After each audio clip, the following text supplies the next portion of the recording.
შეტევაზე იქვე დახმარება მიიღო გოგოტიშვილისგან დარტყმა და მოძრაობა მეორე მესამე კარგია დარტყმა რასაფის შანსიც რომ მოძრაობა და ერთობლივი ძალებით მოხერხდა ვითარების განუხტვა თუმცა დროებით როგორც ხედავთ გააგრძელდა შეტევა დევდარიანი რამდენიმე პასი სტაჟილა ბრავო წამოეპარა მეტოქე მოასწრო მაის პასის გაკეთება და აქ რა ხდება კვერნაძე მიიწევს საჯარიმოსკენ შეაღწია კიდეც კვერნაძე კვერნაძე მიიწევს საჯარიმოსკენ შეაღწია კიდეც კვერნაძე გოლია ტაქტიკურ ნაწილში მუშკუდიანი დარტყმა ასიოდიშს ისევ ახალაძე ისევ მარცხენა ფეხით დარტყმა მეკარე თავად მიაქვს ძალიან აქტიურად კობერიძეს საჯარიმოში ახალაძე დარტყმა ესეც მეორე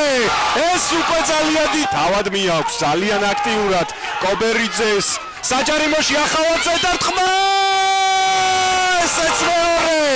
ეს უკვე ძალიან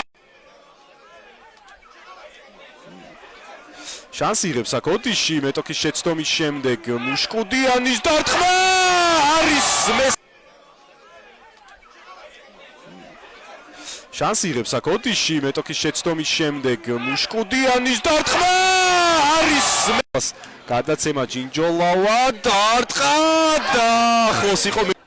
ერთ-ერთი ბოლო მცდელობა დღევანდელ შეხვედრაში და გაიტანა გოლი თელავმა 1-3 ერთ-ერთი ბოლო მცდელობა დღევანდელ შეხვედრაში და გაიტანა გოლი თელავმა 1